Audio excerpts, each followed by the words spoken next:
We're living on a disk, floating through space, with a tiny sun.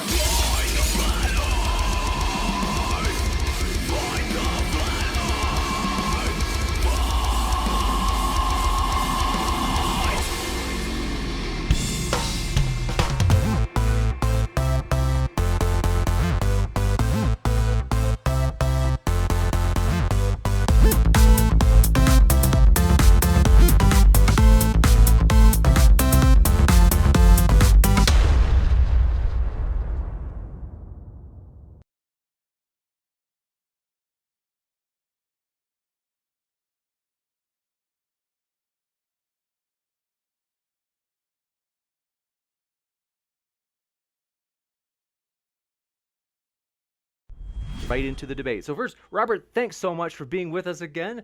And so we're thrilled to have you here. And what can people expect to find at your link in the description?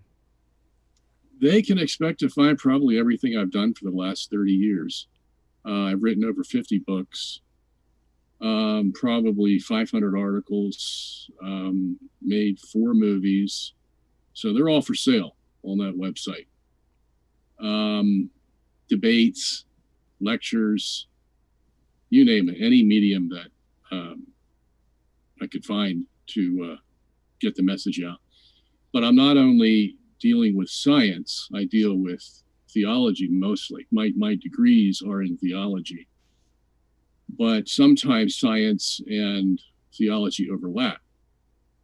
And that causes me to try to get the science in there from a theological viewpoint as much as possible in my works, in my books and stuff.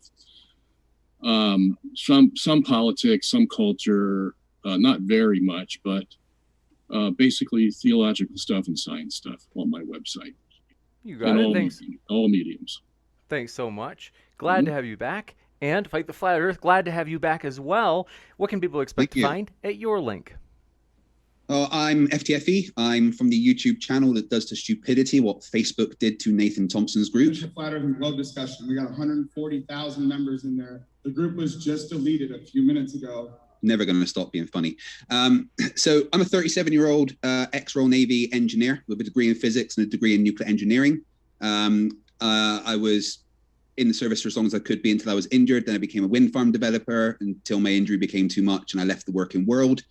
Concentrated on raising my children, got bored when they weren't around, so found Flat Earthers on YouTube, which blew my mind that they actually exist. So decided to start a YouTube channel kind of arguing against them because I must hate myself or something. So that very quickly became a big thing and a full-time job. So I now spend all my time trying to destroy the idiocy that is the Flat Earth. What I found in my research into science and science denying is that it's not just the Flat Earth that denies science. And I'm very passionate about calling out science denying, reality ignoring, scientifically illiterate people that think it's okay to push demonstrable lies to people that might not have the ability to know better.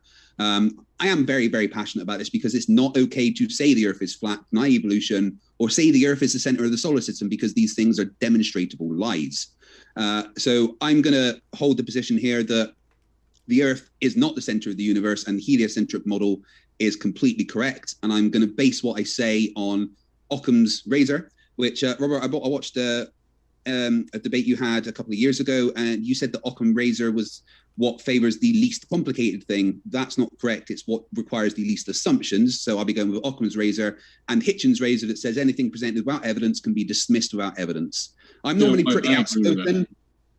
I'm from Bristol and an ex-Royal Navy engineer. Swearing is part of my lexicon, but as respect for James, I'm going to curtail my normal, colourful language and stick to pointing out how ridiculous a geocentric theory is. Thanks for having me back on, James. How sweet. Now we'll jump into the opening statement. So we'll hand it over to Robert, and thank you guys both for being here. The floor is all yours, Robert. All right. Well, thank you for being so candid. Appreciate that. I know pretty much what I have to deal with now. I do want to say one thing, though, that Brian, is it Brian or Craig? I'm sorry, Greg?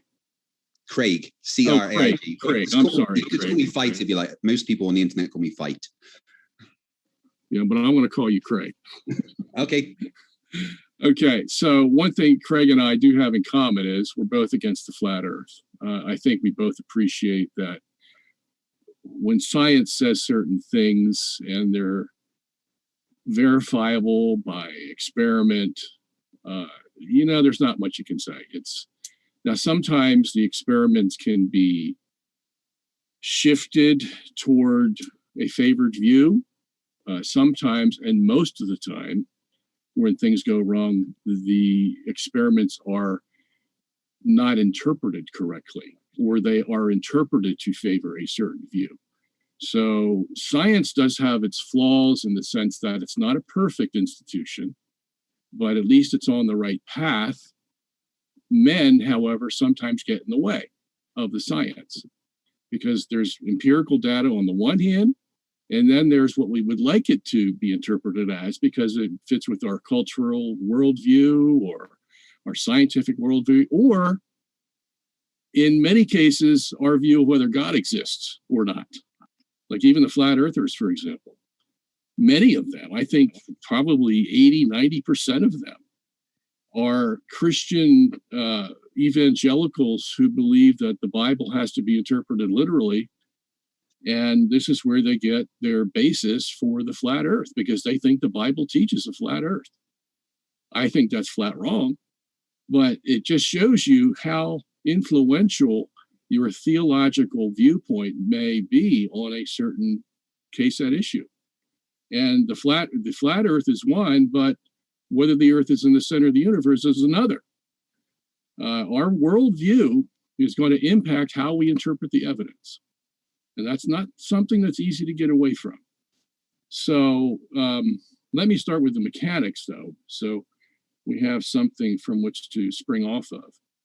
We've all heard of Copernicus and Galileo, okay? And we've heard maybe of Tycho Brahe and Kepler and some people around the 1500s, 1600s who were battling back and forth on whether the earth went around the sun or the sun went around the earth. They weren't the first ones. The Greeks, back in the time of the Pythagoreans, Aristotle, Aristarchus, they were battling back and forth the same subject, whether the earth went around the sun or the sun went around the earth, and they were split right down the middle, okay? So when Copernicus started his whole revival of the Copernican or the heliocentric system, that he got that from Aristarchus of Samos. And he basically took it hook, line, and sinker. You know, Aristarchus believed the circular orbits of the planets around the sun, and so did Copernicus. Ptolemy came in between them, and he was a Greek astronomer from the 2nd century. And he had the idea that the sun and the planets went around the earth, wherein the sun takes the 3rd circle and Mars takes the 4th and Jupiter takes the 5th. So he had an interesting way to describe the geocentric universe, but we found out later that it didn't work. And although it came close, because he put some devices on there like an equant that helped smooth things out. And it was a very intriguing, very useful device to try to keep track of where the planets and stars would be every year. And it worked pretty well. It wasn't perfect, but it worked pretty well with his equant. And I can't go in and describe what an equant is, but it made up for the kind of some of the mistakes that he made in his model. So then comes along Copernicus, and he says, no, the sun belongs in the center. And he thought that he had found the solution to cosmology, basically. He was hired by the Pope to try to fix the calendar, and Copernicus believed that the calendar was messed up because the solar system was messed up. So he put the Earth back in the center, following Aristarchus of Samos. And like Aristarchus, he put the planets going around the sun, including the Earth, in circular orbits.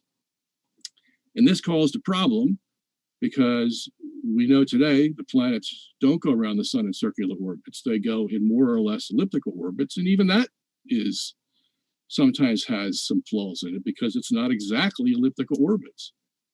But that's another issue. So he really couldn't get his model to work correctly. When he started in 1510, by the time he published his book, De Revolutionibus, he had, in 1543, he had more epicycles in his model than Ptolemy did. Okay, Ptolemy had 40 epicycles. Copernicus ended up with 48. The reason being is because he put the planets in circular orbits. That's one of the reasons. So the debate went back and forth, but all those debates were just geometrical. Nobody was talking about forces and dynamics and things of that nature. They were just talking about how is it going to look if we put the sun here, the earth here, and how are the circles going to be drawn and all that kind of stuff. So it's just geometrical. By the time of Newton, which was, so he was actually born the year that Galileo died. Newton and Leibniz and Euler and a lot of guys during that time started to get into dynamical forces, dealing with gravity and inertia and things of that nature. And so Newton proposed that the reason the Earth has to go around the sun was because of his second law of motion, F equals ma. And if you have a bigger mass on one side of the equation and you put it into an orbit, then the smaller of the masses, of the two masses, is going to have to go around the larger. And that makes sense, you know? Everybody who saw that, I mean, all the philosophers, Immanuel Kant, Hegel, everybody just loved that because you finally had the real reason why the Earth went around the sun. It wasn't just geometrical anymore. It just didn't look like a pretty picture. Now we had all the forces behind it. So basically at that time, Newton put the knife into the geocentric model because there wasn't anybody to compete with Newton, and put the geocentric model into a dynamic model. That is, what are the forces that is causing the sun to go around the Earth and blah, blah. So basically Newton reigned for the next 200 years. That was like from 1687 when he published his Principia to about the late 1800s, and that's where his reign came to an end.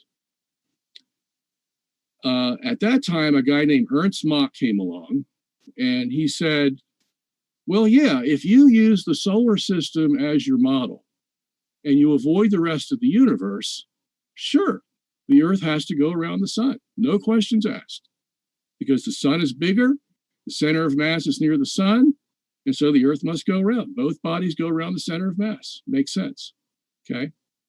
But Mach said, if you include the rest of the universe, things change.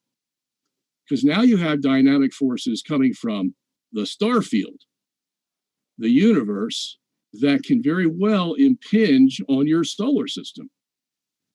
And that was a theory that everybody liked. I mean, they couldn't argue with it. It's one thing to make a good system like Newton did, but if you have a defect as major as excluding the rest of the universe, wow, that says something. And Newton needed an absolute universe, and an absolute universe, he needed absolute time and he needed absolute space. The absolute space was that the universe couldn't move, it was infinite, and everything that we measured would be against the backdrop of this absolute frame of reference, the universe. So if that's the case, obviously the universe can't move, but Mach came along and said, well, let's allow the universe to move. What would happen in that case if we kept the Earth fixed and we allowed the universe to rotate around it? And he gave all the equations for it. You can read it in his Science of Mechanics, and it's a big book about that thick. And he explains how it can be done. And this is what intrigued Albert Einstein, because he read Ernst Mach's works and he said, yeah, there is a theory of relativity that we must incorporate into our cosmological mechanics in order to see what is really the truth. Is the universe going around a fixed Earth, or is the fixed Earth rotating within a fixed universe? Which one is correct? So they had done all these experiments in the 1800s, and they found, and I'm talking about the Arago experiment in the 1810s, the Airy experiment, George Bedell Airy in 1871, the Michelson-Morley experiment in 1887, and then they did it again in 1897.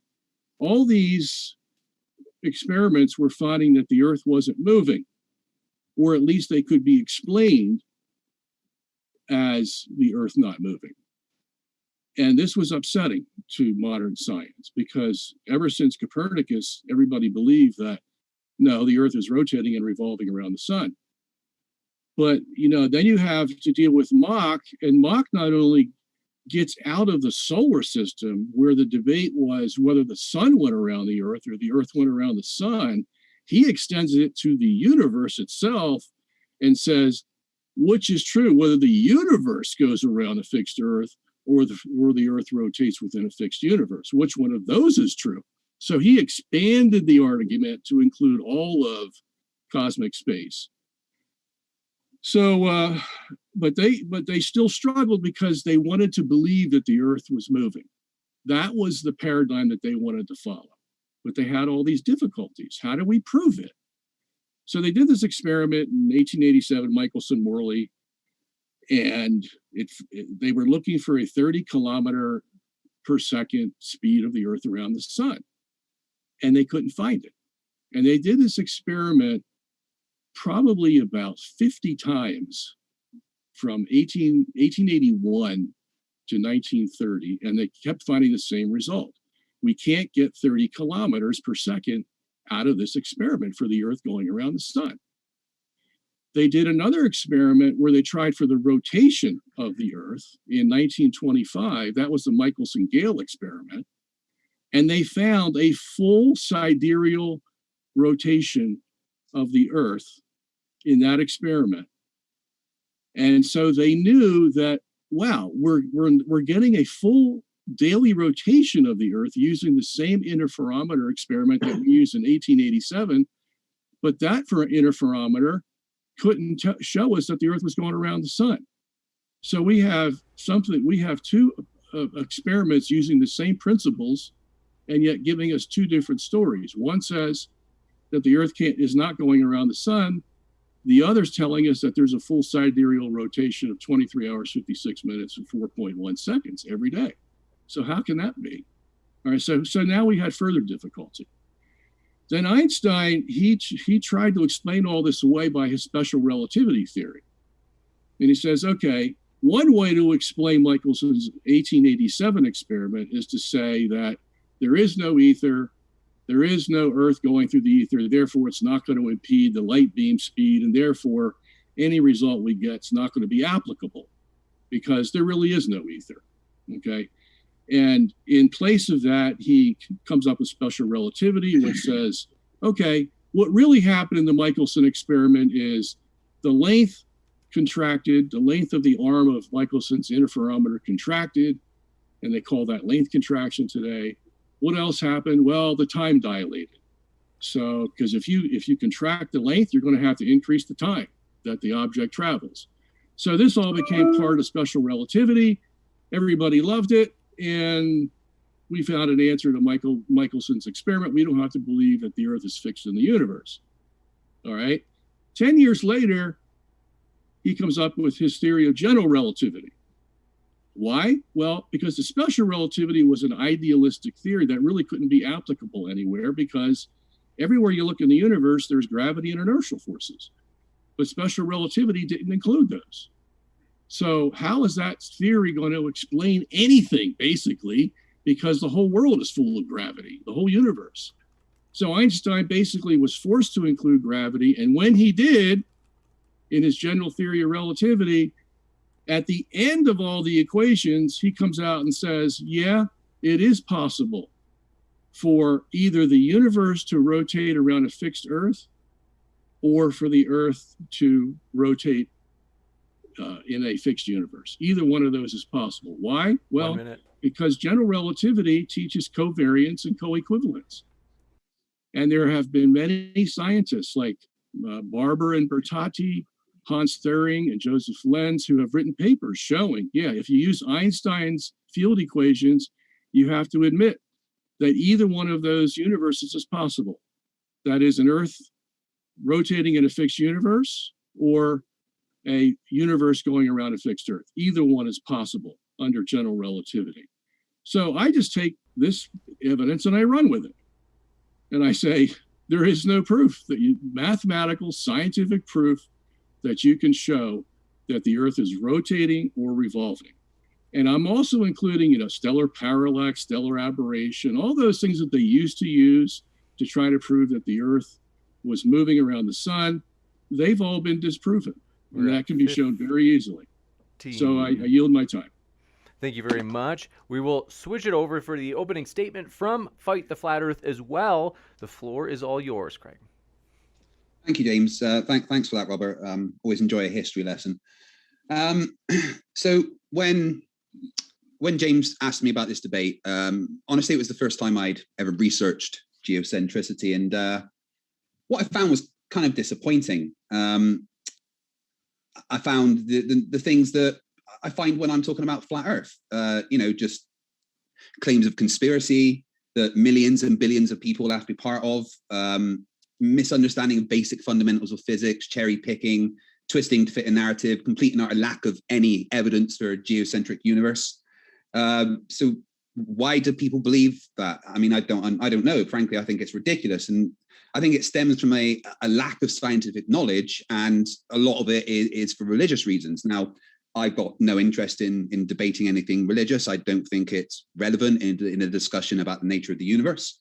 So I'm going to stick to actual facts. And the basic of a geocentric universe is it has to demonstrate two things to make sure it's valid. And the two things is that Earth is stationary in space and the Earth doesn't rotate around its own axis. Well, unfortunately for Bob, there's another Bob that demonstrated that this isn't a problem.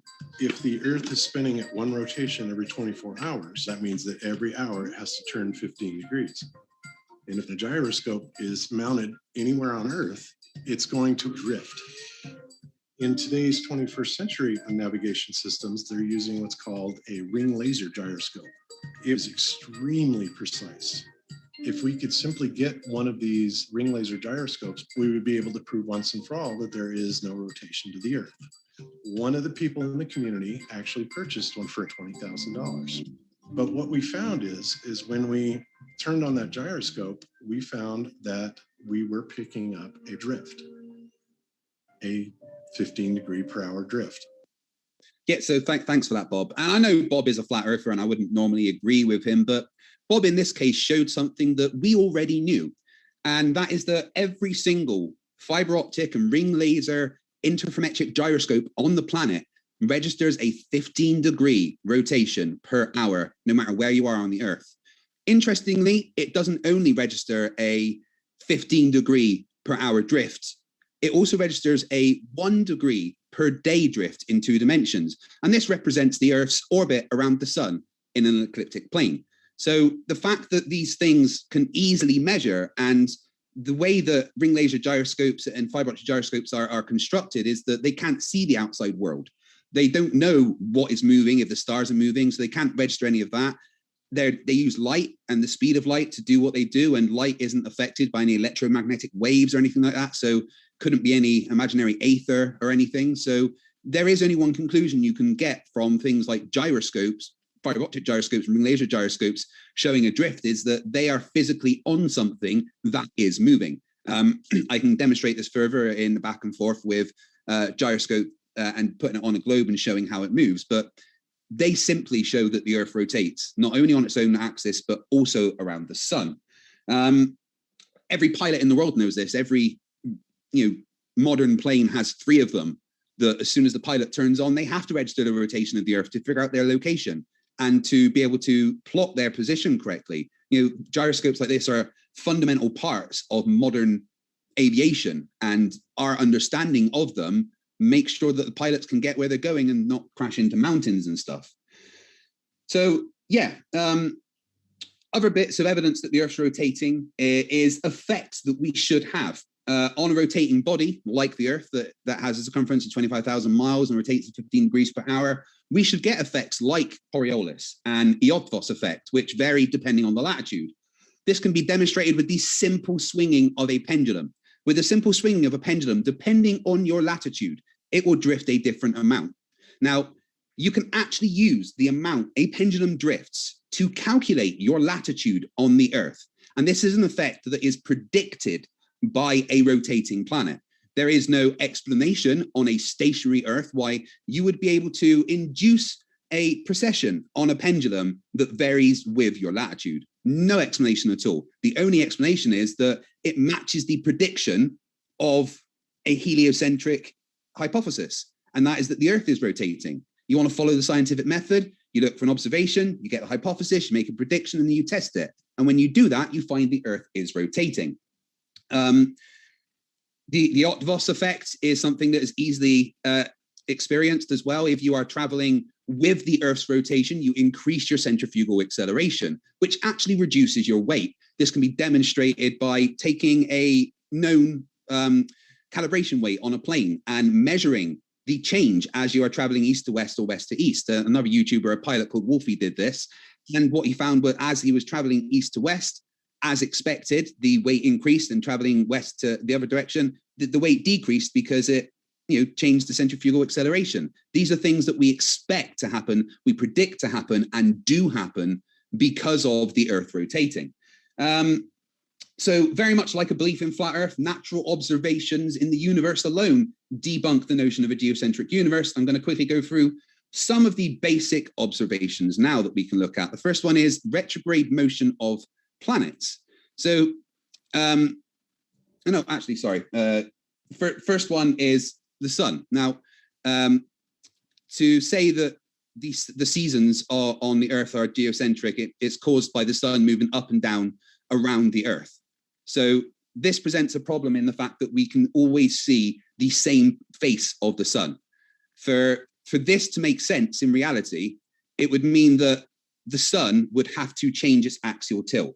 If the sun were to move up, it would mean for us to match it to what happens in reality, that the sun would have to tilt towards us like this. So this is what we would expect in a geocentric universe. But there's no reason why the sun's tilt would change. And also, not only would it have to change throughout the seasons, but every day it would have to process to be the exact opposite so that we always see what we see in reality. This isn't what we see, but this is what we would see if there was a geocentric universe with the sun rotating around us. We simply don't see this. It doesn't match reality. Therefore, it can't be an explanation for what's going on. Seasons. Seasons alone are an issue because the way that they say the sun goes up to the summer solstice and down to the winter solstice doesn't make sense with how we have seasons based on the fact that the Earth has an axial tilt. The seasons are actually caused by a change in energy given to the sun based on how much of it is facing the sun. And this motion doesn't explain the seasons that we get on the northern and southern hemisphere. Another issue is the retrograde motion of the planets. So if we look at Mars, around 2012, this is what happened, right? If the Earth was geocentric, then the planet should have a simple straight orbit around us. And if we look at Mars throughout the year, this is what we should observe. But what we saw in 2011, 2012 was that between October and November, it just went in a straight line. But after that, heading towards January in 2012, it slowed down and went the other way until around April the 11th, when it then slowed down and went the other way again. This doesn't make sense in a geocentric universe. There's no reason why planets should all of a sudden change direction. This makes perfect sense for the heliocentric model because Earth has a tighter and quicker orbital period than Mars. So as we overtake Mars in the rotation around the sun, it would to us seem as though the planet went backwards and then forwards. There is no explanation for this in a geocentric universe. I know Ptolemy wrote 17 volumes or something trying to explain it, but gravity ruins everything that Ptolemy went over with. Halley's Comet is also an issue. Halley's Comet, we can predict, comes back every 76 years, and there's 2 points throughout every year where Earth experiences meteor showers, and that's when it goes through the trail left by Halley's Comet. No reason at all in the geocentric universe why we would have meteor showers at these particular times in the year, and also be able to predict when Halley's Comet is due to come back into this, into our local part of the solar system. The predictions work on a heliocentric model. You cannot predict these things on a geocentric model. It makes no sense. Geostationary satellites don't make sense on a geocentric world, because a geostationary satellite has to maintain a fixed position above the Earth 22,000 miles up. And the only way it can do that is by having a tangential speed of 1.91 meters per second. If the Earth is stationary, that means that a geostationary satellite is literally just staying there, and gravity as we know it would bring it down and it would crash. So there's so many things. My entire point here is that all of these things can be explained perfectly by the heliocentric model. But for geocentrists to explain these observations, there's a bunch of ad hoc explanations that all contradict each other, a bunch of ignoring basic science, not basic observations that we can make and do ourselves. The only way to make all this stuff work in a geocentric world is to just go, well, it does because maybe God said so.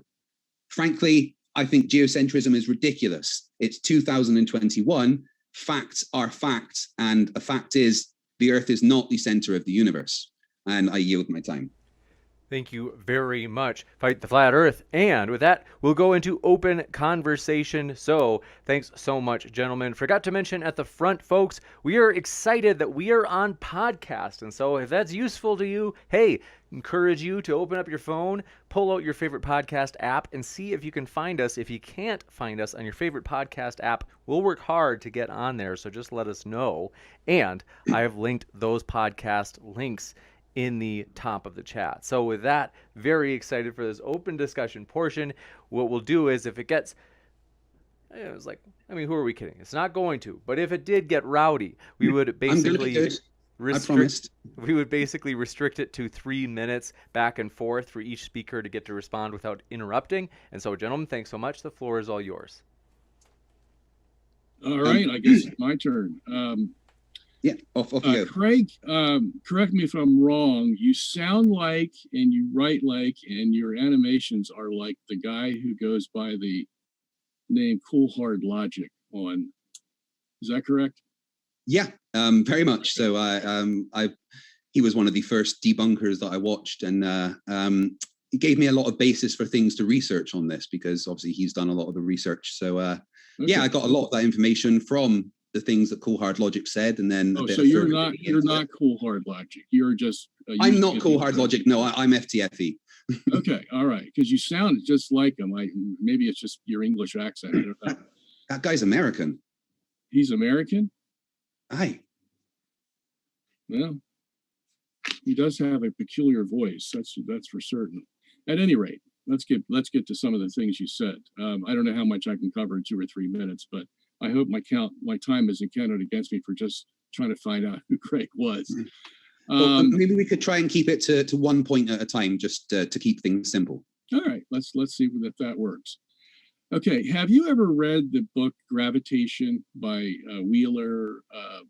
What's his name? Three authors. It's a big book. It's about 1,500 pages. You ever read that book at all? No. It was published in 1973. No, I haven't.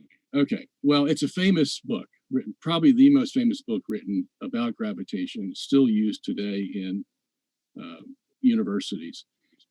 They would give you the explanation for why you think the gyroscope is the ring gyroscope, or the ring laser is going to prove that, the Earth rotates and goes around the sun. Because what they're going to do is they're going to do the same thing that I had said in my introduction, which is they're going to go to general relativity, and they're going to show you that because of the co-equivalence and variance principles in general relativity, the gyroscope then the ring laser are going to work exactly the same way if the Earth is fixed and space is moving around it. Why is that the case? Because if you have a rotating universe, it has angular momentum. And if you have angular momentum, you're going to cause inertial forces.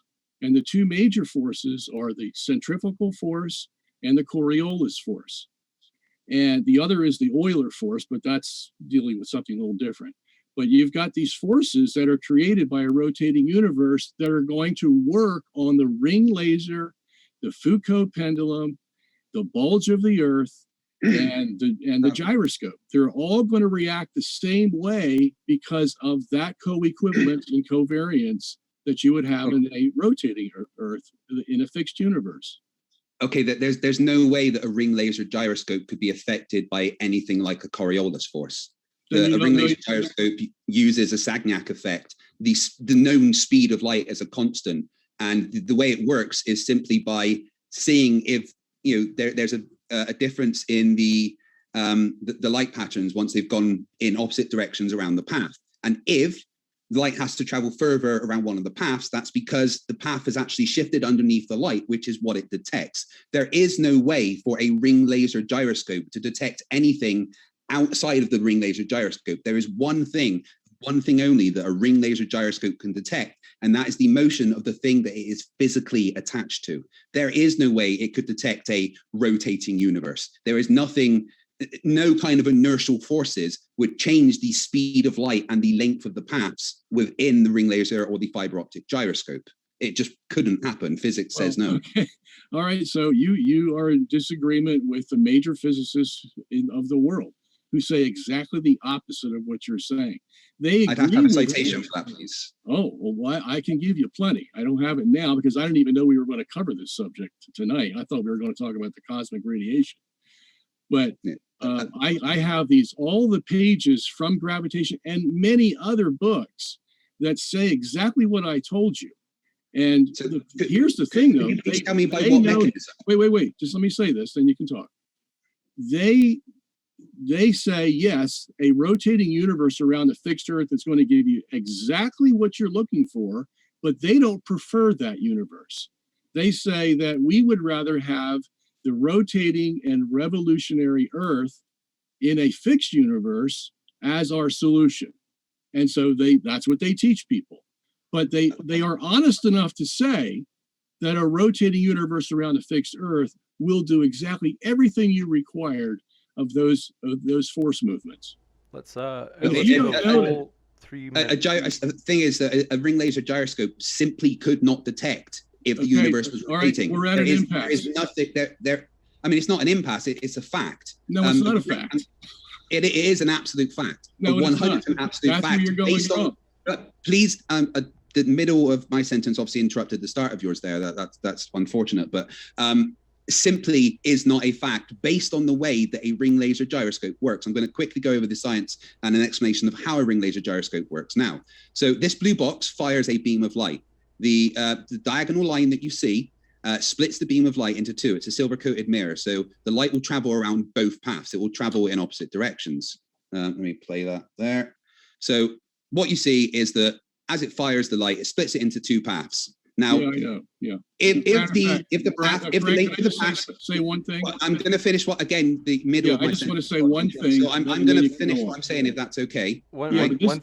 Pardon my interruption to both of you guys. I hate to interrupt, but Craig asked if you'd be willing to share the screen. If you share a screen, I can show it so that everybody can see the close up of what you have on screen. And then if we can, let's just give Fight the Flat Earth just a moment to kind of make this point. I promise we'll come right back to you, Robert.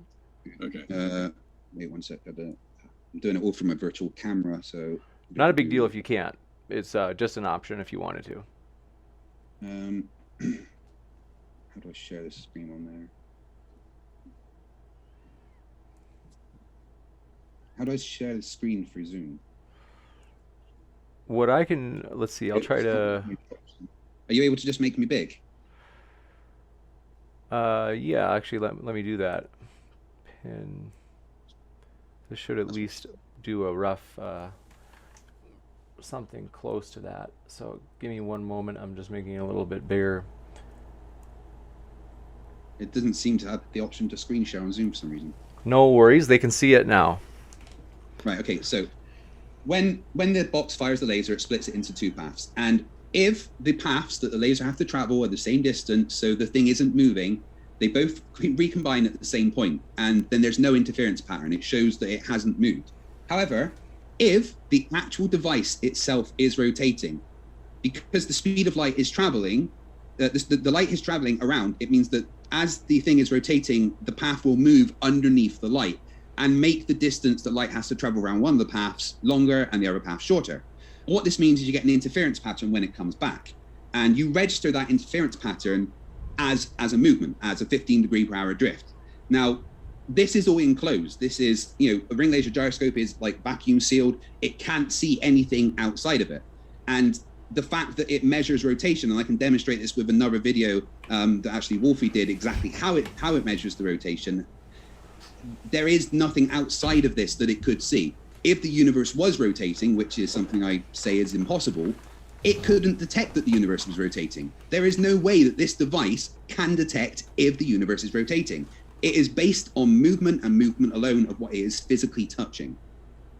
All right, let's switch it back over to Robert. Thank you very much. So I'm just telling you again, that's a false conclusion. Just like Any last evidence? time, hold on now. It's a false conclusion, and James, it's just like last time. The guy you had on here before, Leo Filius, okay, he pretended he knew all about general relativity, but he didn't realize the co-equivalence and covariance equations of co-relativity that allow a rotating universe to do everything he's saying about this Sandvik effect that occurs here. And that's what that is. You know why I know it? Because I'm the one who designed that animation. That's my animation that's now being stolen all over the internet and used. I know it because I made it, okay? So I know all about the Sandvik effect. Now, the I only would have to have evidence that you made. One sec. Let's just give Robert a few minutes. Okay. Tit for tat here, okay? So, so the question, he's trying to bring up something that's really not relevant to the issue here, except in this one experiment. We both know that there's a difference between the light beam that's going counterclockwise as opposed to the one that's going clockwise. We know that. The question is, how are you going to explain it? And like I said at the beginning of the program, if you lean toward one cosmological view, well, you're going to interpret the Sandvik apparatus and the results of it in one way. That's going to agree with your heliocentric view. Bias is irrelevant. Will you please let me speak? Okay. I mean, you're going on a bit. Well, I've got one more sentence to say. Just hold on. And if you want to promote the geocentric view, there is a way to explain the Sandvik effect, and that is because you got the inertial forces that are affecting one of the light beams, just like gravity. Please let me finish. Just like just asking to be specific. You said inertial like forces. All right. Well, let's give Robert like another 30 seconds, and then Fight the Flat Earth will give you a chance to ask those questions. All right. Just like Einstein found that light is affected by gravity, light is also affected by inertial forces because they're just the covariance of gravitational forces. So the inertial forces of the rotating universe is what's going to make that light beam slow down in the Sandvik experiment. So again, we can explain that just like you can from your heliocentric viewpoint. So yeah, just no to all of that. It's all completely false. The rotating universe would not make it do that. So I've got a little video here to show how they actually work. This is very similar to a ring laser gyroscope. And this is a pilot called Wolfie who's taken this out of his drone, and he's popped it on a globe, and he's got a computer program next to him that shows the movement of it based on what it's registering. And this is a demonstration of how a ring laser gyroscope works. And what you see is as he moves the globe, rotates it left and right, it actually shows that movement on the computer. He'll show it here in a sec. And what this shows is that it is actually the physical movement of the gyroscope itself that is registering the movement, not any outside force. As the gyroscope that he's using moves on that globe, the corresponding movements happen on the computer. That's how the drone knows what its orientation is in 3D space. So that is the explanation of how it works. And the Sagnac effect is purely because of the change of, the device that it's on. The speed of light is a constant. No, apparently it's not a constant because the Sagnac. And that you keep saying, hold on, interesting. So you keep saying inertial forces created by the universe rotating. Please specifically describe what inertial force you are on about that would affect what is happening inside a ring laser gyroscope. I already did. I said that. No, you said inertial force. What inertial force? I told you what the inertial forces were, all three of them. I said the centrifugal force. And which specific inertial force is causing a ring laser gyroscope to show adrift? The Coriolis force. It is a matter of fact, that's impossible. In a rotate. Well, you think it's impossible, but you've never studied it, apparently. I've studied it extensively. The Coriolis force is because of conservation of momentum between different latitudes. Did you lose him? Scope takes if it is not a freely moving object on the Earth. The Coriolis force only applies to a freely moving object between latitudes on the Earth, not to a stationary ring laser gyroscope with a light traveling around the path. That's not what the Coriolis force is. How do you think a ring laser gyroscope works? It's got light beams in it going in opposite directions, just not like by the Coriolis force. Huh? Hey, I just not by the Coriolis force. Einstein already agreed that gravity can affect light. It can slow it down. Yeah, gravity can affect light, but and there's no Einstein, gravity affecting. And Einstein agreed that inertial forces are equivalent to gravitational forces. And which inertial force is causing a ring laser gyroscope? I just told you. I just said it was the Coriolis. That's not how Coriolis works. Can you please explain how the Coriolis force is causing a drift in a ring laser gyroscope? In your Newtonian framework, the Coriolis force is an artifact of rotation, because you don't want to call it a force. More than just an artifact of rotation, it's an artifact of a freely moving object on a rotating body. It doesn't make any difference. It's not a force. Of course it does.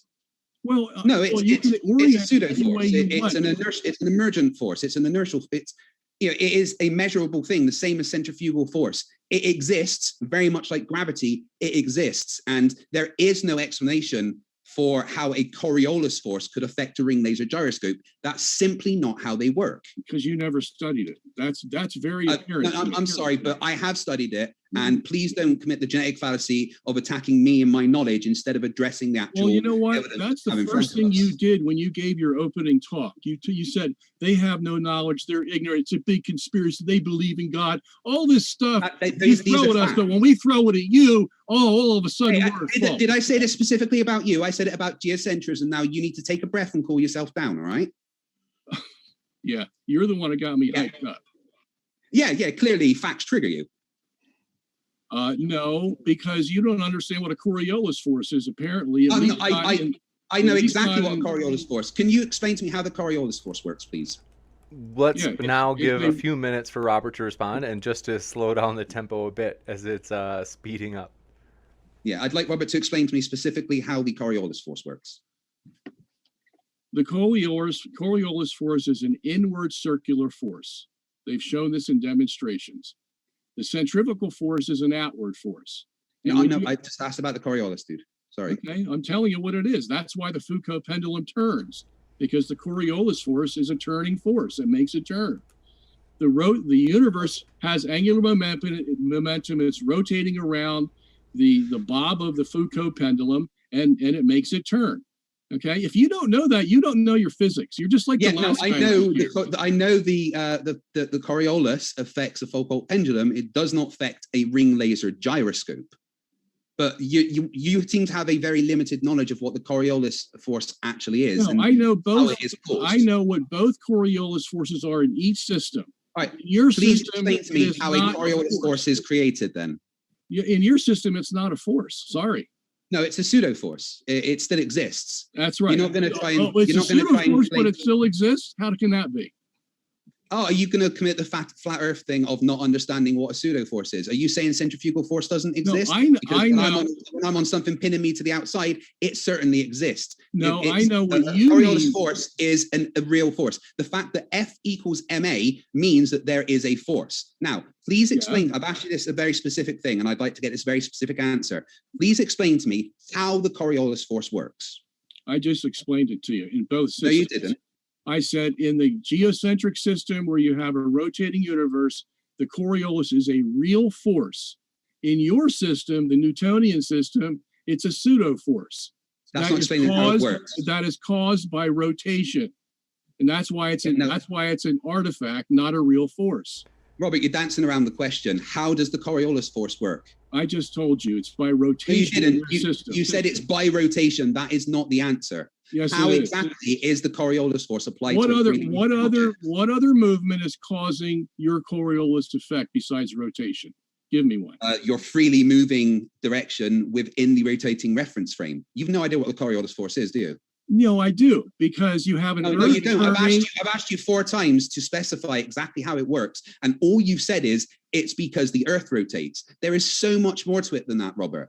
Oh. Right. Let me ask you a more specific question. Okay, I am at the equator, and I have fired a bullet north. Why does the bullet on the heliocentric world drift ahead of the rotation of the Earth?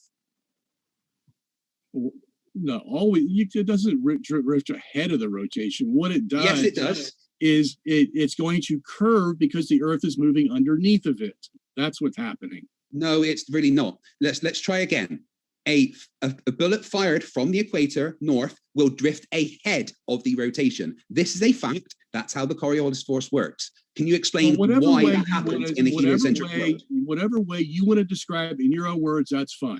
I'm going to use not in my words. This is how it works. Oh, I've asked you why the bullet drifts ahead. Please don't try to, intimidate me by saying I'm not trying to intimidate you. I'm obviously educating you. You know what it is. Please explain why it drifts ahead of the rotation. Because the Earth is moving underneath it, just like the Foucault pendulum. Incorrect. The Earth is not moving underneath it. It is moving independently of it. Now there is one very simple thing. That's exactly what independence is. Robert, there is one very simple thing you need to say to demonstrate your knowledge of the Coriolis force, and you're not saying it. Why is that bullet drifting ahead of the Earth's rotation? The bullet has a force, and the Earth is rotating underneath of it, and they're going to go in different directions.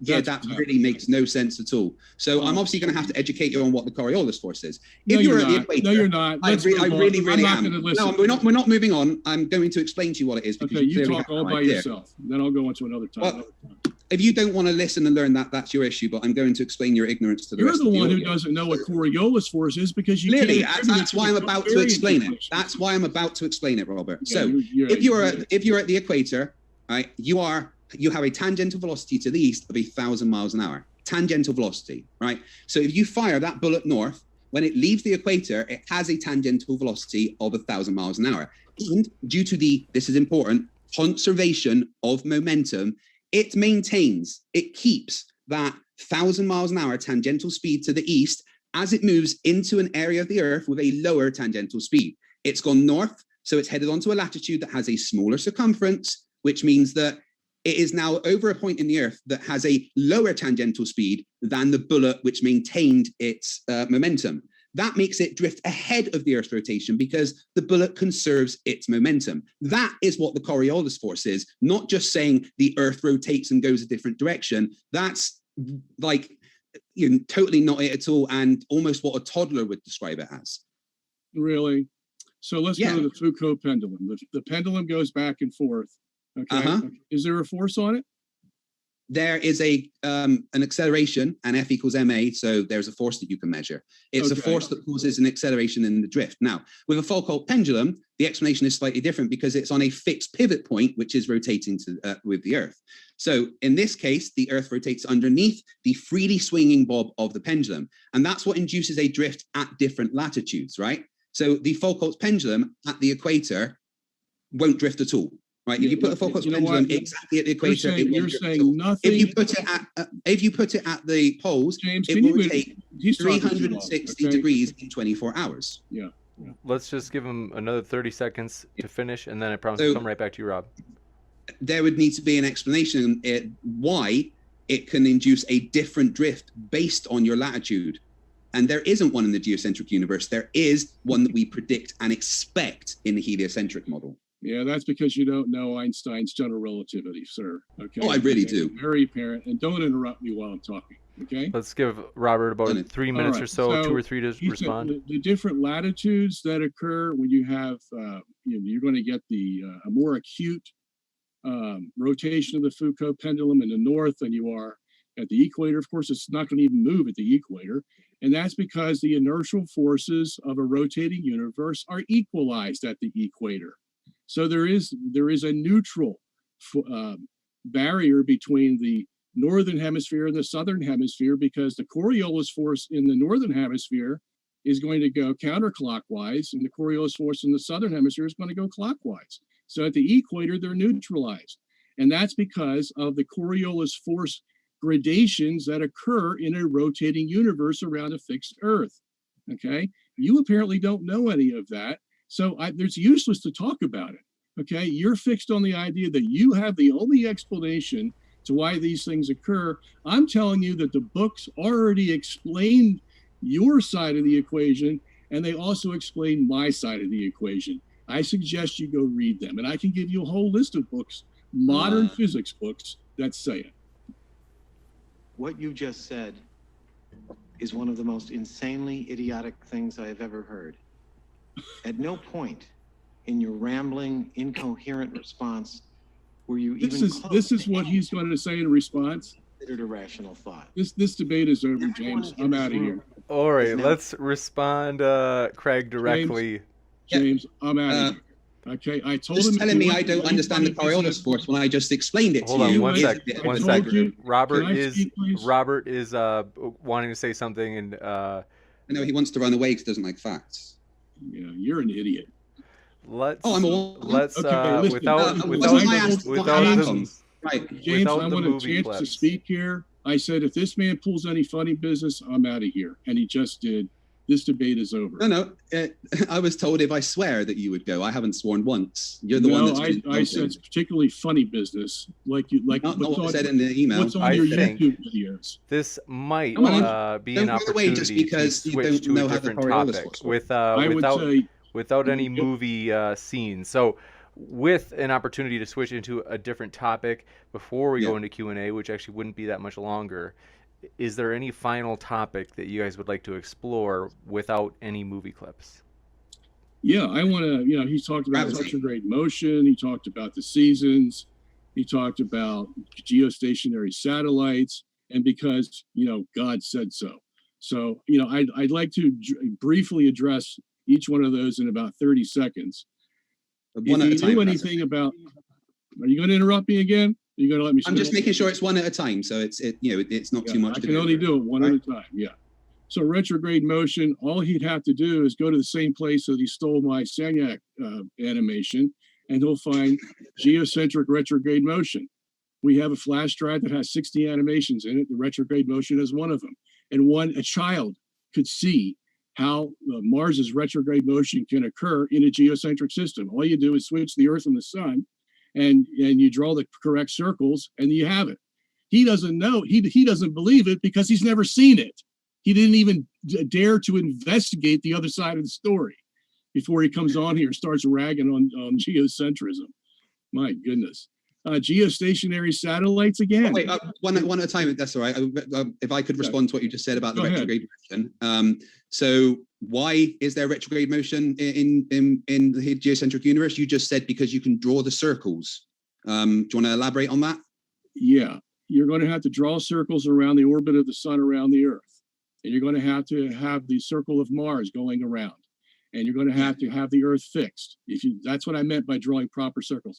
Look, you've drawing never circles seen it, doesn't so explain you why it can't happens. critique it. You've never seen it. Okay? I've literally been studying it for the past few days, and what you're saying doesn't make any sense. You're saying Well, why because didn't you give the draw the geocentric circles- version of it then? Once again, the middle of my sentence got interrupted by the beginning of yours there, but never mind. So the geocentric universe doesn't make sense because there is no reason for the retrograde motion of the planets. Then you None at haven't all. studied it. I have. What is the reason? Why are the planets doing this random orbit? Why are they? If you've studied it, why didn't you bring the geocentric version up? Because that's clearly out on the internet. I am asking you why it happens, not why I didn't. If I came on this program and I wasn't told it was about the cosmic radiation, I would have given you the geocentric retrograde. Right now, I can't bring it up because I don't have the animation in front of me. Okay, having the animation doesn't change the question, which you seem to be dodging again, which is why do the planets have? Why does the planet have a retrograde motion? In the geocentric universe, with the circles going around, like on Ptolemy's 17 volumes. There has to be a reason for the planets to do that weird motion. You know what? Gravity and the way that gravity works means that everything that Ptolemy said was completely wrong. Yeah, I already said that. As a matter of fact, we don't use Ptolemy's model. Did you realize that? I know there's a few different geocentric models because a few different ones. Yeah, but you have to pick the right one in order to get the geocentric retrograde motion, which you apparently don't know about. So that's no true Scotsman fallacy. What? That's called a no true Scotsman fallacy. No, it's not. It's called we didn't. Yes, it is. We didn't like Ptolemy's view because he couldn't get the retrograde motion going right, or the phases of what Venus. Is causing the retrograde motion? We went to the Tychonic model, which occurred in the 1500s. Didn't you know about that? And again, what is causing the retrograde motion? Geez, Why does it do that? Give me the animation. You can find it on the internet. No, I don't. I'm not debating. I'm going to move on to the next topic. So you're not going to answer a question and just move on. I just answered it for you. I said it's in the Tychonic model. You said it's in a model. Now, please explain the mechanism behind the retrograde motion. I already did. No, you didn't. You said it's in a model and you can draw circles. Please explain the exact mechanism behind it. All right, trust me, there is an animation. I don't trust you, you're a geocentrist. I would like you to explain it. There were some other topics, I think, Robert, that you'd mentioned you wanted to bring up. I think this is come on, he gets away with not answering the question. I just answered the question. Okay? No, I've asked you what the mechanism was. I told you what the mechanism is. It's the neo-Tychonic model. You said it's a model. Do you know what mechanism does that model present? I hate to do this, but guys, I have to jump in just so it doesn't go too far off the rails. Okay, James, can I please get an answer to this question, though? What mechanism does the model he's presenting? According to you, you've asked several times. So we'll let the audience decide whether or not you're right that he gave a non-answer, or if they disagree with you. So we do want to hear this new topic, though, and then shortly we'll go into Q&A. For those who are out in the audience, if you want to look up the neo-Tychonic model of geocentrism, it will show you the retrograde motion of Mars. And that's all I'm going to say about it. Second thing... Right, so I don't get an answer. Never mind. Yeah, right. Second thing is geostationary satellites. So his claim is that we have these satellites that are above one point of the over the equator of the Earth, and that can only be explained in the heliocentric system. Well, let's look at it. In the heliocentric system, the Earth is going 1,054 miles per hour west to east.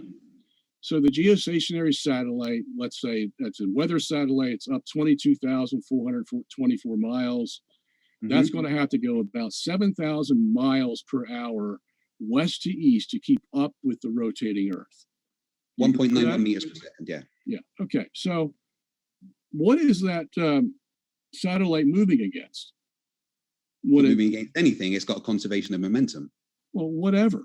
It's got conservation of momentum, but what is in space that it has to move against? It doesn't have to move against anything. Oh, okay. So when the satellite fires a retro rocket to change position, what is it firing against? Oh, wait, oh my goodness me.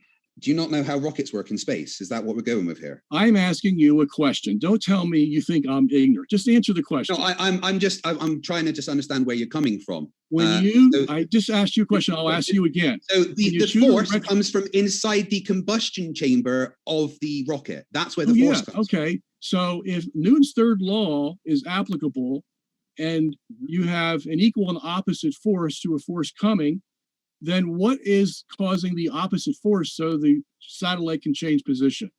I know there's a combustion inside of the combustion chamber. Inside the combustion chamber?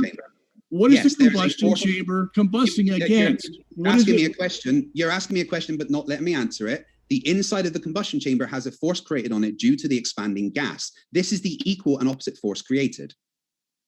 No, it's not going to work in a Yes. vacuum. No, that's exactly how it works. You can't tell me that that's not how rocketry works when the rocket equation explains exactly that. No, it doesn't, because that's only. Yes, it does. No, No, it doesn't work here. That's exactly how it works. It's only in an inertial field. You have No, gravity that's from exactly the how Earth rocketry works. that creates an inertial field. That's what the rocket is pushing against. No, it's Okay. not. That's not how physics works at all. Oh, really? The Yeah. rocket pushes against itself. Pushes that- against that- itself. Really? Yeah, it creates a pressure with inside the combustion chamber. which Oh, causes okay. So an let's say opposite we have reaction. let's You, say we, sorry, Robert, hold on. You not understanding how rockets work is irrelevant to a geocentric universe. you not understanding how inertial forces work is relevant to why you don't I understand. don't think you geocentric keep saying universe. inertial force, but I don't think you know what that means. Oh, I do know what it means. Believe me. Well, Let's you go couldn't back to explain a what balloon inertial on force Earth. you're talking about. You fill a balloon with air and you let it go. What is that air pushing against in order to let that balloon go forward? Which way is the balloon going? It doesn't make any difference. You blow the balloon up, you let it go. Oh, and without doing it up, you mean? With what? You mean letting it go without doing it up, so it just flies off? Yeah. Yeah, just flies off. What is that air coming from the balloon pushing against in order to allow it to go forward? Well, again, it's the shrinking of the balloon creates a pressure inside, which pushes the air out the back, creating an equal and opposite Oh, force. and what is that air out the back pushing against? The pressure inside of the balloon that's being created No, when it's pushing against the air outside of the balloon. That's what makes the balloon. I mean, go you're forward. making things up. Not making things up. That's how a balloon works. The air Yeah, coming out of the balloon. It's a balloon in space. It hits the air outside the balloon, and then there's a force created because of that, and the balloon goes forward. So, is the balloon in space? I'm just giving you an analogy. Right. Okay. I can show you. I can show you many examples of something in a vacuum chamber moving forward under its own thrust. This is a fact of how rockets work. That's because the vacuum chamber is not empty. Okay. And neither is space. That's right. That's exactly the point. That's what But the there rocket is isn't. pushing against. But no, there isn't. There's like one atom per meter of like. I'm not cubic talking meter. about atoms. That's not enough for anything to push off of. Yeah, I'm not That is talking about simply- atoms. Robert, you're simply wrong about how. I honestly thought I would get better than you misunderstanding how rockets work and move in space. The No, fact is, rockets work in space because of the combustion chamber having a pressure created inside it, which is the force it we all pushes know on. about the combustion chamber. I'm not arguing about Yeah. combustion chambers. I'm That's how talking it about. works. Then that's the answer to your question. Yeah, well, you didn't even know how a balloon works. You're telling me the pressure in the balloon is what's causing the balloon there's to an go equal and forward. opposite force within. I mean, within the atmosphere, there is going to be a little bit of force created by pushing off of the air and against it. But a lot of that force is coming from the fact the balloon is shrinking and creating a pressure inside, which is forcing the air out the other side. That pressure on the inside of the balloon is causing a motion. That's what equal and opposite force means. Yeah, and that's what inertial forces come from. That's exactly where the centrifugal force comes from, and the Coriolis force. Yeah, but none of that explains how a geostationary satellite works on No, a it does, because if you geocentric have a rocket. rotating universe, you have inertial forces that are surrounding the Earth and the rocket. And so And the by rocket. what mechanism is that keeping the satellite directly above a position for 35 to 40 years? Because at the a time? satellite is going 7,000 miles per hour west to east against the inertial forces that are going east to west. There is no inertial forces in space. Well, you keep telling me that, but you have demonstrated you don't know Einstein's theory of general No, relativity. I've not demonstrated any of that. I understand Einstein's theory very well. No, what you you've don't. demonstrated is No, complete you don't. lack of No, understanding you of don't. any kind of I physics. suggest Yes, I do. we come back. And No, what you suggest is going to try and be some kind of appeal to authority. I've read all the literature. I've studied everything. I've got a degree in physics. I understand how physics works. And a No, you very don't. basic part of physics you don't. is understanding how rockets work in space, which Yeah, you clearly don't. Sure. If you go back and read Wheeler's book and all the other books, like Mach's book and everybody that talks about this, the co-equivalence and covariance equations, Yeah, they're all. that's Will not you relevant. to the please geostationary stop satellite. interrupting me. Okay. Try and- I would suggest you relevant go then. back and read the books. As a matter of fact, I'll send you the books and the papers written It's okay. by I've read Einstein and plenty. Mach. You can read I it, and then we suggest can you come learn back what and debate forces are. later. I suggest you learn how rockets work. That would be interesting.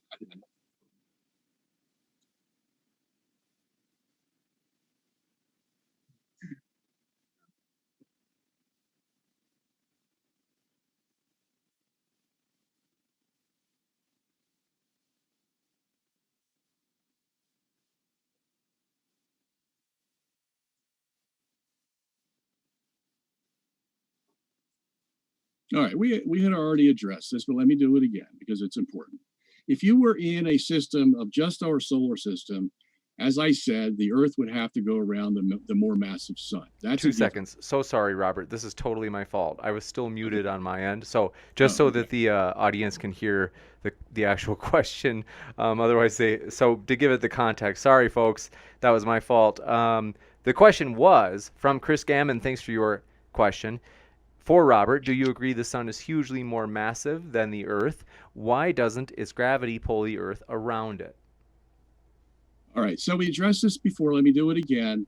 If you have a pure Newtonian system where the solar system is the only system in view, then of course I would be the first one to admit that the Earth would have to go around the more massive sun. Okay, that's what F equals ma means.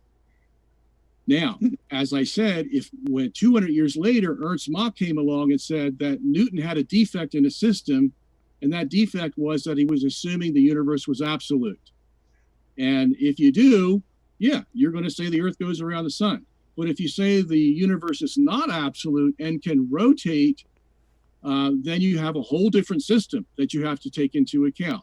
A rotating universe will create inertial forces, centrifugal and Coriolis. The centrifugal force is an outward force. Let's say it's 1x. The Coriolis force is an inward turning force, and it's 2 times the centrifugal force, which makes a net centripetal force, and it keeps the sun in a certain place rotating around a fixed Earth. You can find this on Wikipedia. I'm not making this up. The Coriolis force is twice the magnitude of the centrifugal force. Together, they make a centripetal force, which keeps the sun at its distance as it revolves around the Earth. That's how the physics works. Gotcha. Thank you very much. And they also asked a question for Fight the Flat Earth. Chris Gammon also asked, Fight the Flat Earth is what I just asked legitimate? I think they're just asking, was it a legitimate question? What was the question, sorry? When they had asked, do you agree the sun is hugely more massive than the Earth? Why doesn't its gravity pull the Earth around it? Does the question make sense?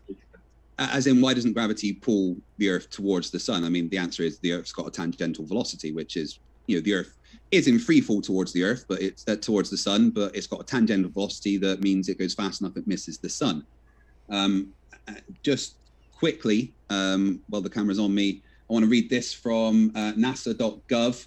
A balloon provides a simple example of how a rocket engine works. The air trapped inside the balloon pushes out the open end, causing the balloon to move forward. The force of the air escaping is the action. The movement of the balloon forward is the reaction predicted by Newton's third law of motion. Got a nice diagram explaining exactly what I said to you. Please learn how balloons work. Next up, thanks for your question. Now that I don't have a chance to respond, that was cute. Real cute. You can if you'd like. Star. Yeah. We've got only so many questions, so if you want a rebuttal, we can give you one. Yeah. What NASA left out was the air behind the balloon, because that's what the air coming out of the balloon is pushing against in order to make that balloon go forward. That's the truth. Next up. The propulsion equation disagrees, but Thanks for your question. This one coming in from Danish Debater says, does Robert believe we have left Earth's orbit, ever been to the moon, have robots on Mars, send satellites outside the solar system? Do you believe that we have ever left Earth's orbit, Robert? Yes, I believe in satellites. I believe in, the Mars rover and all that stuff. So he's just trying to pigeonhole me into being some kind of a quack. Next up, Jay Mixon, thanks for your question, said, to each debater, what is the principal evidence that substantiates your claim/counterclaim? So we had Robert as the affirmative, so we can give you a chance to state yours first, and then the counterclaim following that from Fight the Flat Earth. So Floor is all yours, Robert. What's the question? What is the principal evidence that substantiates your claim and the counterclaim? The principal evidence? Well, I named a few of them. You had the Michelson-Morley experiment in 1887 that showed the Earth wasn't moving around the sun. You had the Michelson-Gale 1925 experiment that said there was a sidereal rotation, a daily sidereal rotation. But if the Earth isn't revolving around the sun, then the rotation has to come from space, not the Earth. That's the dilemma of the modern sciences, and that's why you won't hear them talk about the Michelson-Gale experiment too much. The other principal evidence is Airy's experiment, where he had two telescopes. He had a water telescope and an air-filled telescope. And he said that if the Earth is rotating or revolving around the sun, then the light from one star that he picked out should travel more slowly in the water-filled telescope, and the light beam would hit the wall of the telescope and not go to the eyepiece. What he found was that the light beam went straight through the water telescope and straight through the air telescope, which tells us what? That the Earth isn't rotating or revolving. Because if it was, it would have moved and made that light beam hit the side of the telescope. So there's another instance. That's never been refuted. We have all the physical proofs that were used before, stellar aberration, stellar parallax, all can be shown from a geocentric viewpoint. And again, like the animation you saw that was on the Sandic effect, we make animations of the stellar parallax, stellar aberration. We show you how they all work in a geocentric universe. So you have that. You have another thing called the cosmic microwave radiation that I thought we were going to cover tonight, but we didn't. But that's very important because the cosmic radiation permeates the universe. And what they have found is that there's a preferred direction in space. We can now say that there's an up and a down and a left and a right. Why? Because this preferred direction that's made by the anisotropies of the cosmic radiation they cross the ecliptic of the Earth and go right up toward Virgo. Okay? So that means there's this line that goes from one side of the universe all the way through the Earth's ecliptic to the other side of the universe, going through Virgo. So that's called the quadrupole, and that's very, very important for showing that the Earth is in the center of the universe. So, and we even have scientists of the other side, all those scientists that are heliocentrists to their dying day, that have said, yes, this cosmic radiation makes it look like the Earth is in the center of the universe. Gotcha. Thank you very much. And then fight the flat Earth. Well, I'm going to say Michelson-Morley experiment showed exactly the opposite. Simply that the Earth was rotating around the sun and there was no aether. And Michelson-Gale experiment showed pretty much the same. However, a lot of the interferometer experiments had issues. If you look at an explanation of Data Miller's anomalous ether drift, he says the paper presents a complete explanation for the anomalous result by showing that its results are not statistically significant, describing in detail how flaws in his analysis procedure produced a false signal with precisely the properties he expected. So when anyone says about the aether being confirmed by Michelson-Gale, it was actually just statistical anomalies due to what his equipment was doing. But much more recent interferometers show that the Earth is indeed rotating. The Sagnac effect 100% shows that. There is no other explanation for what a ring laser gyroscope shows, as I showed with the video from Wolfie, moving the gyroscope on the globe corresponding to the movements on the screen. So the fact that we can measure the rotation of the Earth around its axis, and we can measure the rotation of the Earth around the center of our star, the fact that Airy's failure is explained completely by stellar aberration, which is an example of Earth rotating around the star and was first observed in 1727 by James Bradley, completely explained what James Airy thought was aether, completely not. So all the things that he brought up are actually evidence for the Earth rotating. And the fact that we have a Coriolis force, which is a prediction expected from a rotating Earth and not created by some magical inertial forces that can't be explained. Next up, I want to let you know, folks, we were not going to read super chats that insult the guests, just because we do appreciate the guests. I don't mind if they insult me. Go ahead. Any idea how many flat earthers made videos about me? I'll count at 1,000. Go ahead. So we want to let you know we're also only taking serious questions. If you do like a silly, happy super chat, happy to read it in the post credits because we'll be back for that. But in the meantime, only reading the serious questions. This next one comes from Esteban Ilabaca. Thank you for your question. Said, "Hi Robert, can't you use Einstein's equations and show the universe can be rotating around the moon, Mars, and even myself? Any evidence it's just Earth?" Well, that's the problem with relativity. Is Einstein can give us the possibilities, he just can't tell us which one is correct. So yeah, we could design a universe to go around Jupiter if we wanted to, using the math of Einstein's field equations. The point is that we do see the stars revolving around us every day, and we can explain that in one of two ways. Either the Earth is rotating or the universe is rotating. Okay, so we are at that point where science has given us two possibilities. How do we determine which one of those is correct? That's the next question. And then you come into things like stellar parallax, aberration, Airy's failure in 1871, Michelson-Morley, all that. But see, it all depends on the interpretation you put on. This is what I said at the beginning of the program. You have Craig's got one interpretation of the Michelson-Morley experiment. I've got another. We have two divergent interpretations. Both are viable. Both answer all the particulars about the experiment, but they're totally opposite. And this is the extent that science can give us. To say that only one interpretation is correct, and you're totally ignorant if you don't believe my interpretation, that's immature. That's not what science gives us. Science gives us data. Data has to be interpreted by a sometimes faulty mind, or a biased mind, or a mind that doesn't know all the answers before it gives the interpretation. That's the problem we're at. Gotcha. And next one comes I agree from that science is absolutely Zirafa. Appreciate it. biased. Says, "Hey James, and for Robert, isn't the Mach's principle effective for any observer on any planet?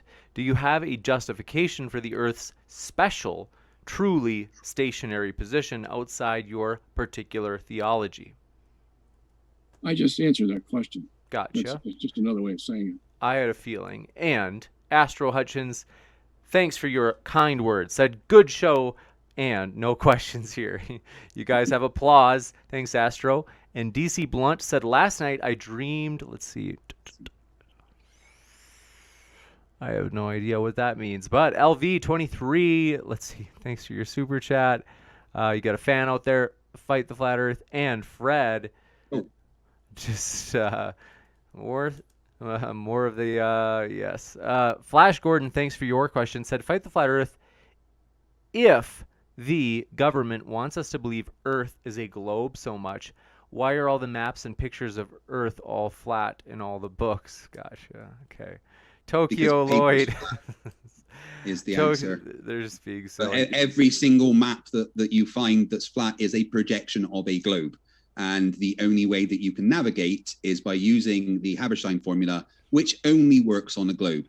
Robert is right 100% when he says that the Earth is not flat and the Earth is a globe. Let's see.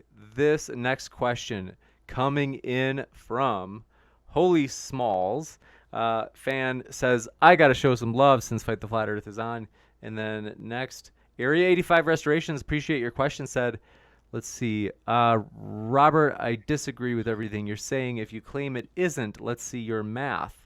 Assuming you have those arguments mathematically, post it somewhere we can access it." So that, Robert, will give you a chance to respond if that's Yeah, link. I'm sorry. I've done this for 17 years, going on 18 years now. And I'm sorry, I don't have a math equation for you. I just, totally oblivious to math. I don't like math. I never was good at it, so I don't have any equations. Yeah, right. So all you got to do is go read the books that I've written, go look at the movies that I've made.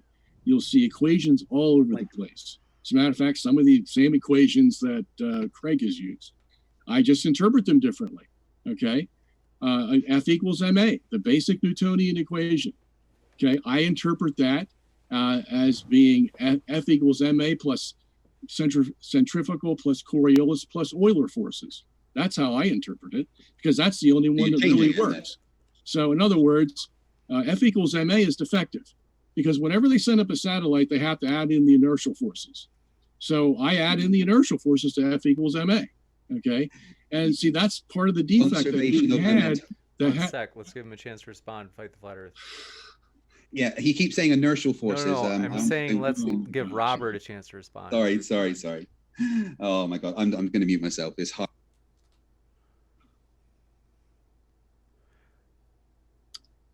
I'm done.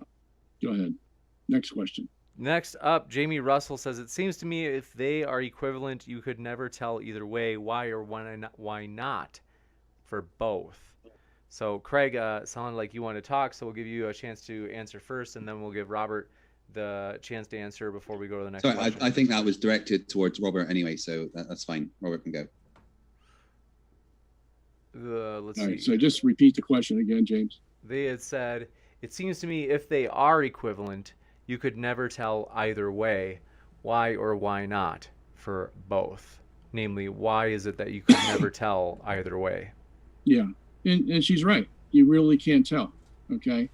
The Earth could be rotating and revolving around the sun, or the universe could be revolving around a fixed Earth. Both work. Mathematically, geometrically, they both work. And this has been proven by the very scientists who are heliocentrists.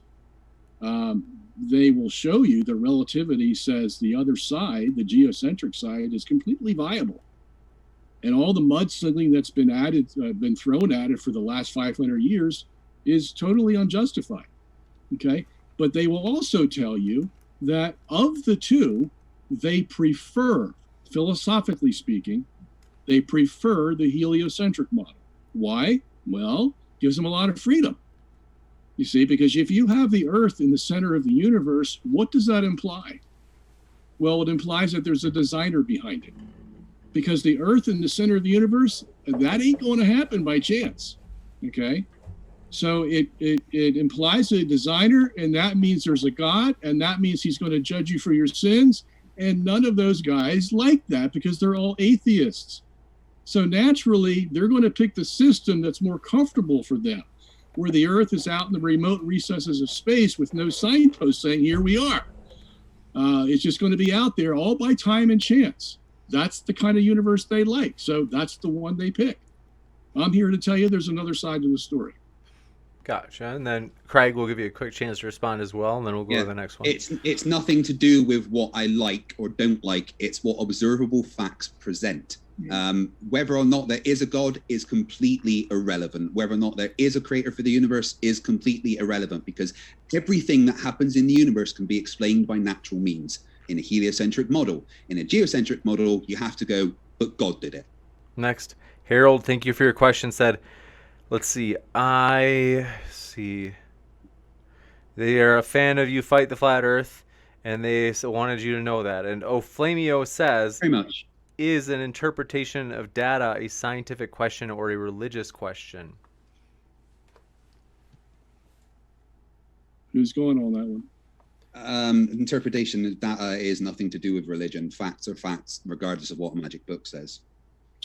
All right, I would say this. Craig is just proving my point, because he comes in with a view that he thinks he knows what the facts are.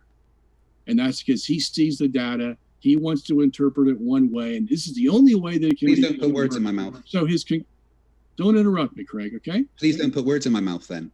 I'm just saying describing about what I think you said, okay? I can have an opinion. You're putting words in my mouth. James, and lying you about either me. shut Please him don't do up that. when I'm talking, or this debate is over, okay? I'm going to tell How you.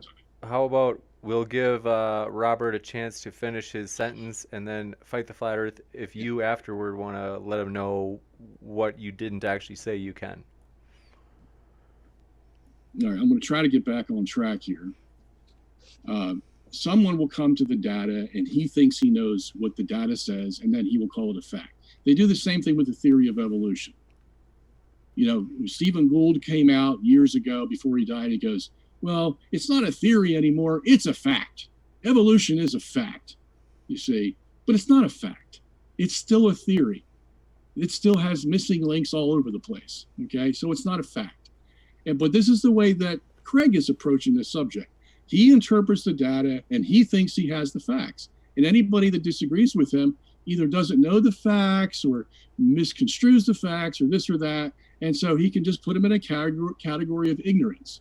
That's the gameplay here. Okay. I'm here to tell you, he doesn't even know the other side of the story. And it looks like he hasn't even studied the other side of the story in order to react against it the way he's doing. Gotcha. Next, let's see. I think that we had heard from Craig on that already. Remnant Art, thanks for your question. I just say it's not nice to put words in other people's mouths and lie about them. Yeah, I that's agree. right. What was it? We'll give you a chance, Craig, if there's exactly something you- specific you were saying all you the didn't things say. that he's saying that I say this and I say that and I interpret it in one specific way. No, data gives you an answer. Data leads to a conclusion. Biases are irrelevant. I look at the data and I say, what does this data lead me to? This is the conclusion the data shows. It's nothing about interpretation. It's just going with what the data shows. Beliefs are irrelevant. I don't have beliefs. I base my position on evidence, empirical evidence at that. Yeah, right. Next, thank you for your question from Remnant Art. Said, hello from Singapore. Hey, friend. Glad you were here. And they said, hope you are all well. James, Fight the Flat Earth, and Robert.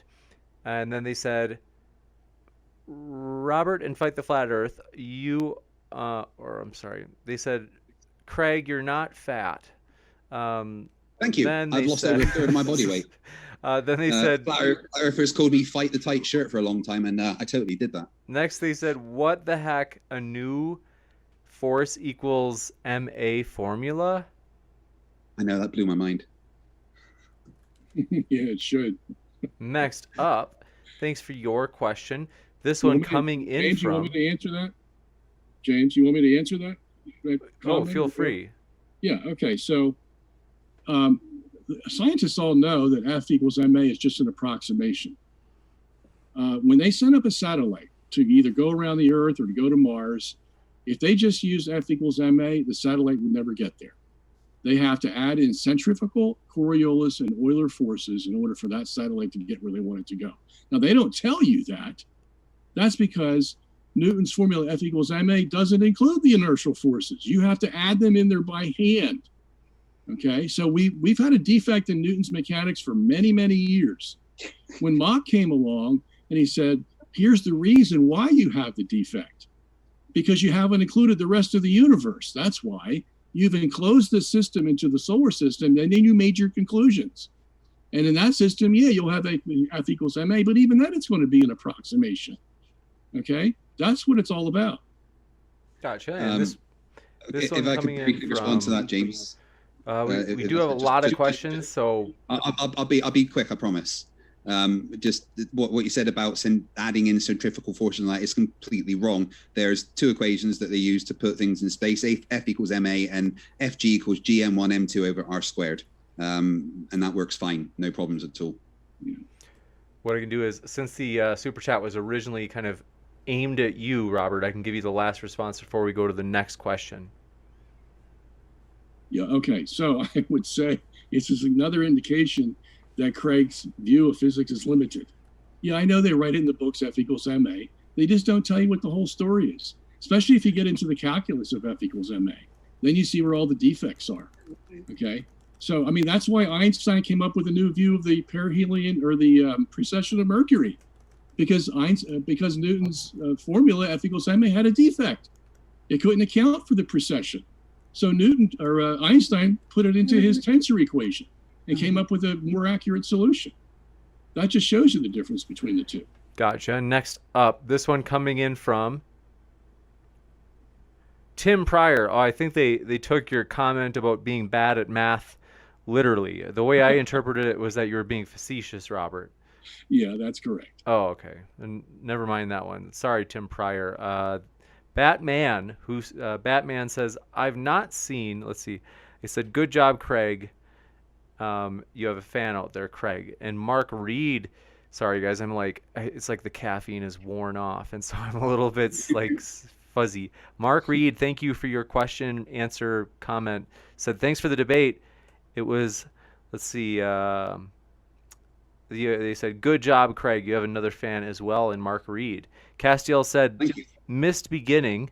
Sorry if this has already been said, but Robert, what do the scientists gain by claiming a heliocentric model is right if it isn't? I think this is fair to say that you answered this just a few minutes ago, but if you want to expand, you can. Yeah, I didn't say it isn't. It's a viable explanation of the data.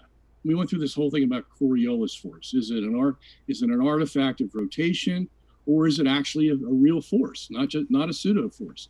Well, it's all a matter of interpretation, how you look at that. So one interpretation can be quite viable, another interpretation can be viable.